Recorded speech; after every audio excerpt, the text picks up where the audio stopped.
Ready? Your turn. That's all I got.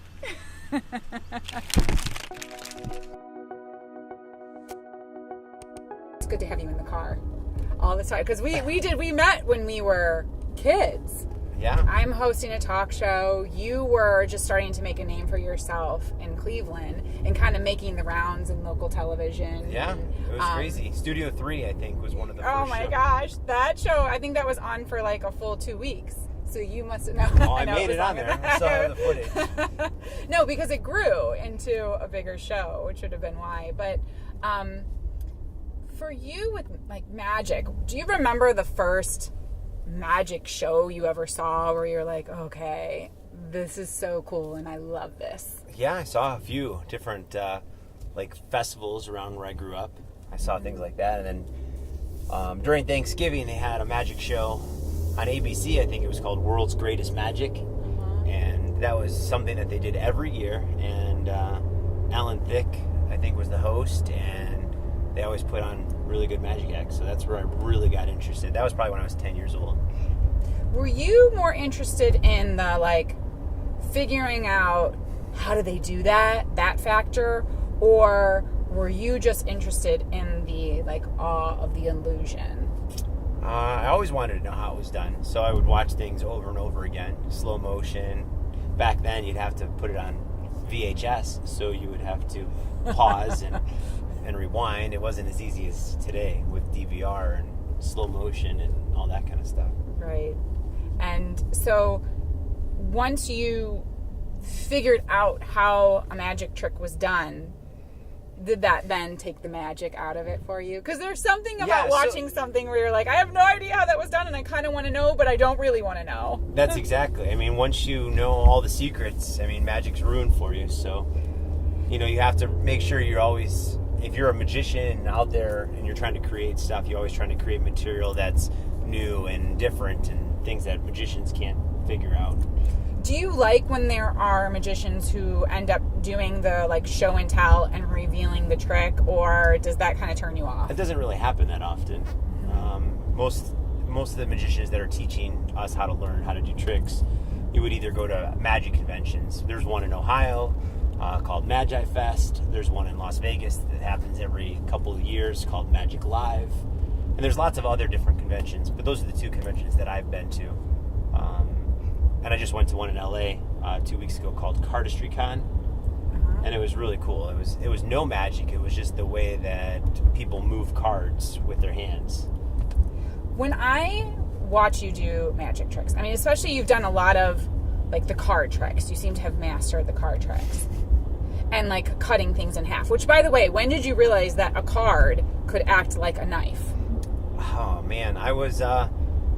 The story behind card throwing was I was an NCAA pitcher at Cleveland State. I knew you had to be a pitcher. Your aim is like on point. Has anybody tried to recruit you, by the way, in the process of watching like your card throwing tricks? Well, no, but back when I was playing baseball, I had an opportunity to play professional baseball. But I mean, having Tommy John surgery twice on this elbow doesn't help my baseball. Yeah. But I threw a ball 92 miles per hour when I was in college, and being a pitcher, you know, just putting the magic and card throwing together, or magic and baseball together, that's where I really got this card throwing abilities. So how long did you have to practice like cutting celery and cutting carrots in half? I got asked in 2003. I got asked to be on a TV show called Ripley's Believe It or Not, and they saw me throw the cards really far. So like, what else can you do? And I basically told them anything. So to bring me to Las Vegas, they're like, "Can you slice a banana in half?" I'm like, "Yeah." "Can you do this?" "Yeah." "Can you throw a card over the hotel?" "Yeah." So you're saying yes to everything, not knowing if you really could do it? Correct. Smart guy. But I was able to do it all. Got you on a plane out there, They got me right? on a plane to Las Vegas. I got to perform in front of like 20,000 people, and it was on TBS at the time, and it was a huge show with Dean Cain and Kelly Packard, and it was awesome.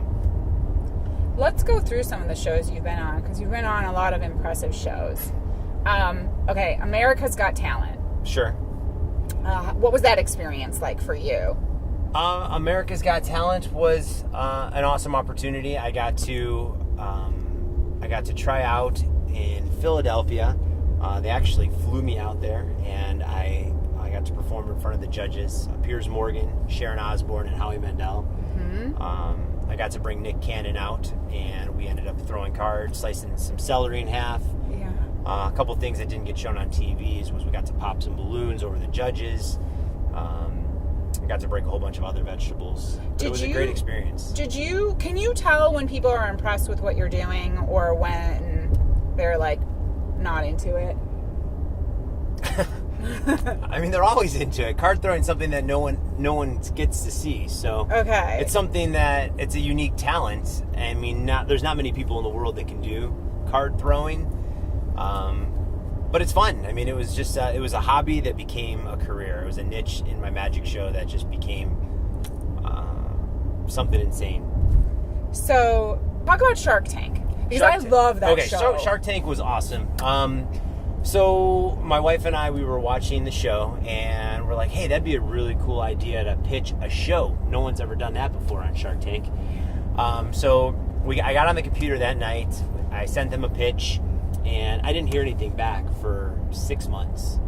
So 6 months later, I get a phone call saying, hi, this is the producer for Shark Tank. Well, we read through 50,000 different pitches. We love your idea, and we'd like to pursue it. Can you fill out all this paperwork and so forth? So filled out a whole bunch of paperwork, giving them ideas of what I would do if I was to come on to the show. And they said, well, if we like what you write, we'll contact you in a couple of weeks and we'll assign you a producer. Great. So fill out all the information, tell them how we would use the money, what we would use, how much money we want, how we would pitch it to them. And, a few weeks later, I got another call and they said, we loved your idea. We loved your pitch. We'd love to assign a producer for you. That still doesn't mean that you're going to be on the show. It just means that we're going to work with you to see if we can build your pitch stronger to be able to bring it to our show. Okay. So I work on this pitch, 2.5 minute pitch, and we narrow it down every day for like a good couple of weeks. I was on the phone with this producer, and we narrow it down, and then that producer had to pitch it to his crew, his staff. So then he pitched it to their staff, and I got assigned another producer. So now I'm working with two different guys, Ian and Paul. I remember both of these guys. So now that I'm working with both of these guys, every single day we developed all the material that was going into the show. After we put all the material together, they had to pitch it to Mark Burnett Productions or whatever it was at the time. Okay. And they said, well, if they like it, we'll bring you to LA. That still doesn't mean that you're going to be on the show. It's great. So I was working with a guy. His name, he was the guy that helped me out in my magic career. His name was Dominic Visconti, and he's a retail developer in Cleveland. Yeah, you know who he is? For sure, yeah. So at the time, I told Mr. Visconti that, hey, I would love to do this Shark Tank thing, but unfortunately, it's going to cost us some money. Mm-hmm. Why would you think going on a TV show like that would cost you money? Well, it's an entrepreneurial show, so if you want to take the risk, you put all the risk forth. Now, Shark Tank, yes, would pay for me to come on to their show. Not pay me a stipend or anything, but they would pay for me to get there and put me up in the hotel. Right. But they wanted my wife, who was a singer. They wanted Billy, who was the juggler. They wanted Julian, who was the dancer. They wanted all of this stuff. They wanted me to ship Illusions there.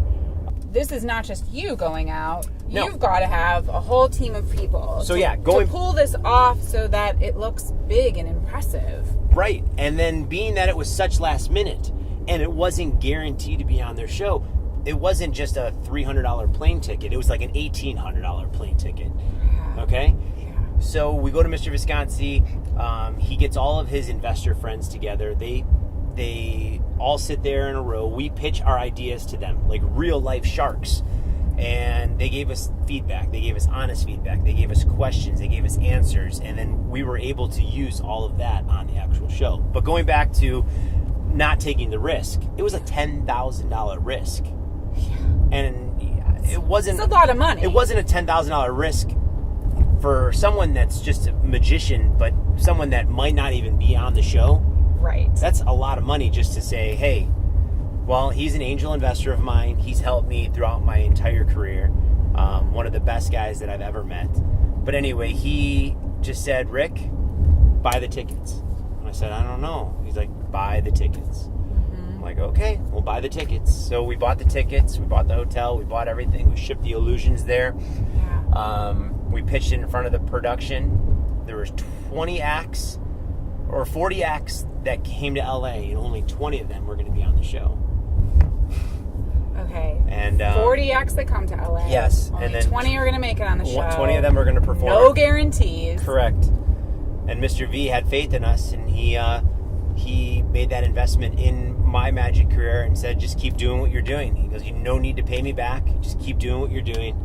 And he was the one that enabled us to go to Los Angeles, no risks, have a good time and pitch it and actually try to get the money for a Las Vegas style show. He believed in you. He believed in you. And even though we didn't get the money from Shark Tank, it was the best experience ever. We got shows all over the world because of it, and it's helped grow our business, and it's helped create Magic Gives Back, which is the show that we're doing now. So sometimes when I watch that show, I get the sense that maybe some of the sharks are going to keep in touch with people.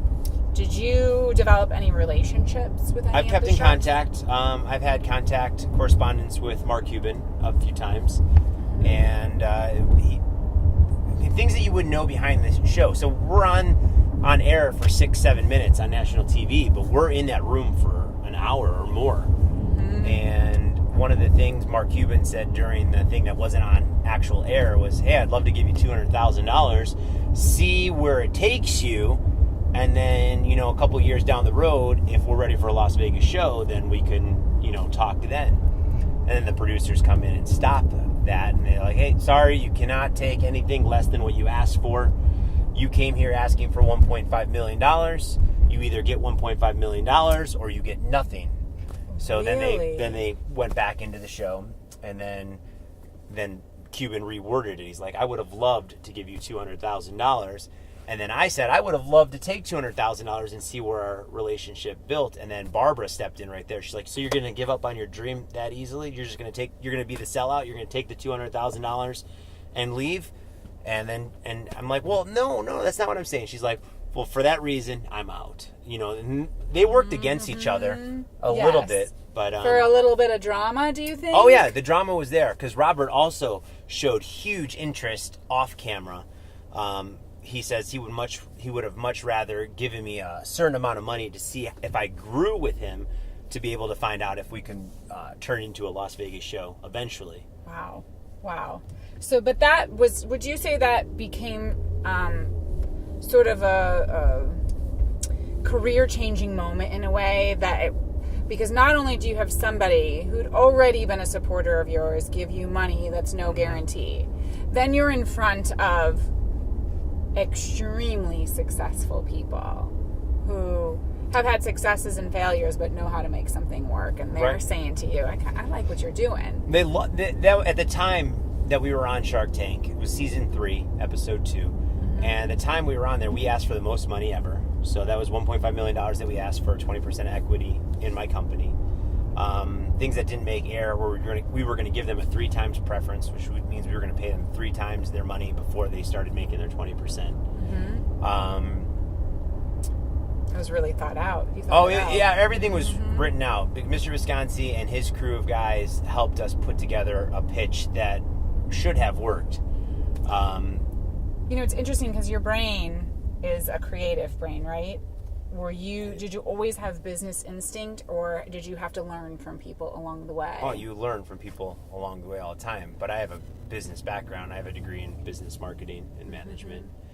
But that's where all the whole thing came with Shark Tank, and it could have worked. It could have worked. It's just it was the reason the Sharks didn't give us the money was it was too much without knowing. It was in a recession. Vegas wasn't doing as well. They had a couple friends, and some of the people they just didn't think that any shows were successful. They said 5% of the shows were successful in Las Vegas at that time. So I don't blame them for not giving me the money, but it was a great experience. There was a lot of people that hired us because of it. And all the feedback from the show was positive. None of them said, oh, we don't think you can do it, we're not giving you the money. Right. It was either that we don't have enough experience in this department. We'd love to see you go out into the real world and see how successful you are with some of your other ventures, and then come back to us. And then that kind of stuff. Did you ever think when you first started doing magic and illusions that you would be able to turn it into a career and make big money off of it? No, I never thought you could turn magic into a career. Yeah. But now I do 600 shows a year, so it's pretty insane. I mean, that's crazy, right? 600 shows a year and all over the place, right? All over the world. I mean, I feel like since we're in the car and you do magic for a living, we should do some kind of You want to do a magic trick? Yeah. All right, let's do something. We'll do something simple to start it off. Okay. Are you a card player at all? Euchre. Euchre. All right, so here's what we're going to do. Since you're a euchre player, we're going to use these playing cards. I mean, I know it's not it is a full deck, but it's not a full euchre deck unless we split the cards, right? So what I want you to do, let's just start this off by grab one card, and this will be our trump card. So say hearts. Say hearts was the trump value in euchre. All right. The best card you can get in hearts would be what? Would be the Jack of Hearts in trump, and you're talking about in euchre. So if you were holding the Jack of Hearts, that'd be pretty crazy. Come on! Seriously? Come on! Here, let's try. Here, hold on. Pick a different card, Andrea. Just take a different one out. Grab one. Okay. Now, what would be the second card value? Would be the Jack of Diamonds. Right? So if you had the Jack of Diamonds in your hand, Come on! I mean, how is this possible? I don't know. I mean, this is euchre, right? Euchre, you want the Jack of Hearts, Jack of Diamonds, and then the next value would be what? I mean, these are all different, right? Yes. Take one. Okay, got it. So no way else since I've Take one. Okay, yeah, Grab they're one. all different. I mean, you can take basically any card you want. Grab one out. Okay. Don't let me see. Grab one. Okay. Anyone you want. Okay. What would be the next value? I was gonna go the Ace of Hearts. Yeah. So this is how you would play euchre, not with a magician, because if you play with me, I want you to be on my team. Yeah, you would. I mean, because that'd be insane, right? That would be so insane. Like, can we get the King of Hearts? No. Okay, all right. This is good. This is good. So wait. What would the next card be? The King. So it'd be not the Queen of Hearts. No, not the Queen. So the Queen of Hearts would have to look like the King of Hearts. Come on! For that to be, right? I'm not going to ruin your cards. They're brand new. No, they're not brand new. I don't know what just happened there, but I saw the Queen of Hearts on top. I mean, and the Ace of Spades would be the last one, right? Which one? The Ace of Spades? Or yes. would it be the Queen of Hearts? Oh, come on! So that'd be the perfect euchre hand. You can go loner on that and you would win. How long did it take you to learn this? I just made that up on your. She just said euchre, so I just made a euchre trick up for you. Do you know all card games anyway? Because I mean, there's a chance you might not have known euchre. Yeah, I might not have known. But really, how do you learn to show me one card and do a little shaky shake? It's magic. And then I know. I don't see, and that's where for me, I don't think I really want to know because I like why would you want to know? You hold the world record for card throwing. I hold 3. 3? 3 Guinness Book World Records. And what made you decide that you wanted to go after a world record? Like just for the fun of it, or the challenge of it? It had nothing to do with wanting to break world records. While I was playing baseball in college, we used to have sock wars. Threw socks around the room. Got hit with the sock one day. Picked up a card, threw it. Found out that I had this crazy talent. Yeah. One of the guys on my baseball team said, "Hey, there's a world record for that." I'm like, "No, I did not know that."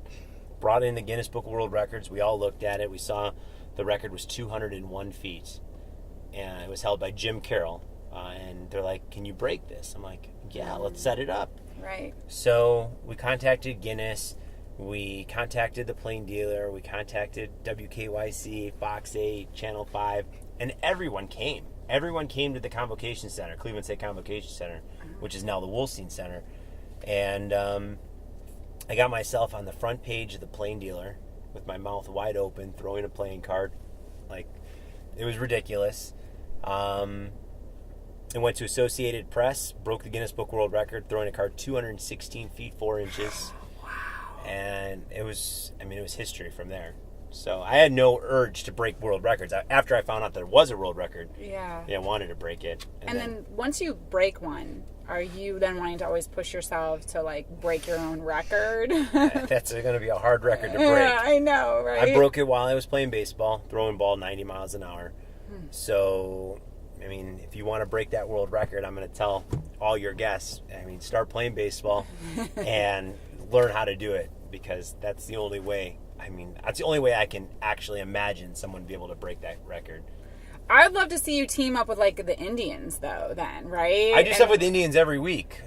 Teach, like, are you throwing cards with Kluber, or? I've never done with Kluber, but Sandy Alomar Jr. loves my card throwing, and we've done it multiple times with him. So. And is he able to get some No, distance none of them on can. it? No. That was which was really fun. Salazar did it with me once, and a couple other guys, because, being an entertainer for the Cleveland Indians, I work with Slider, we work with the Fun Day, the Kids Zone every Sunday, and I've been fortunate enough to perform for the players and their families multiple times, and coming out to the field and throwing cards into the upper decks from home plate, they're just amazed by it. Have you ever had a magic trick that's failed in front of a live audience? Yeah. I'm sure. So what's the recovery on that?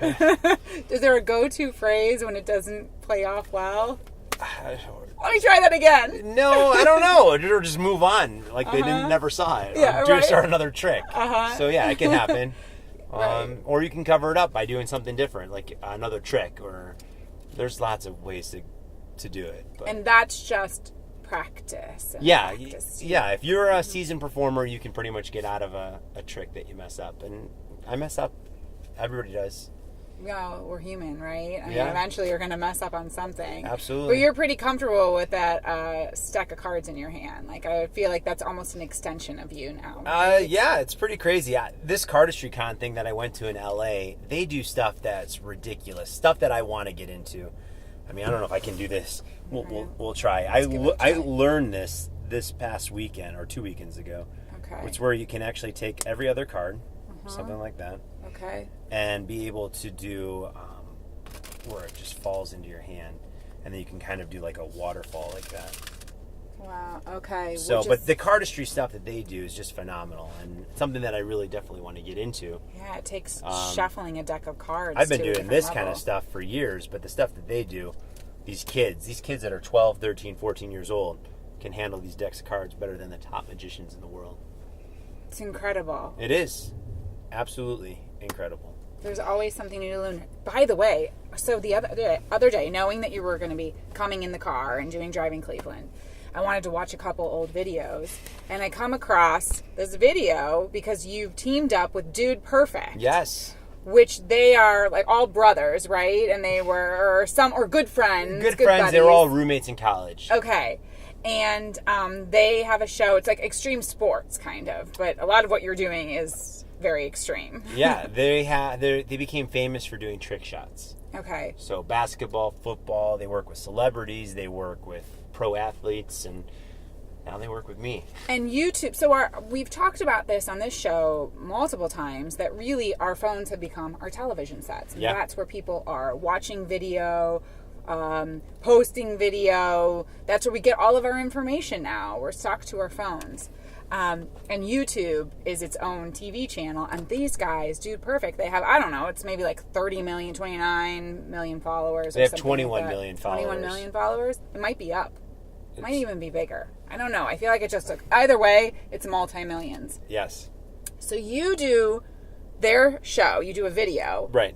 Which was so well produced, so entertaining to watch from start to finish, which is not the case sometimes with a longer format video. And you post it and you go from... It's like has... I don't know, what is it? Like 13 million views or something like crazy like that? 18 million. 18 million! It's insane. Did you even think in 1 week, 18 million views. It trended number 1 on YouTube, which was insane. Right this minute, they picked it up. Entertainment Tonight picked it up. Other people have reached out to me about being on other shows. So we'll see where it takes us. Hey guys, hope you enjoyed this episode of Driving Cleveland with Rick Smith Jr. If you want to watch more episodes of the show, subscribe here. If you want to learn more about this awesome Mercedes-Benz GLC that we just drove with the red seatbelts, click here. And if you want to watch more of Rick Smith Jr., click here. Hope you guys had fun. See ya!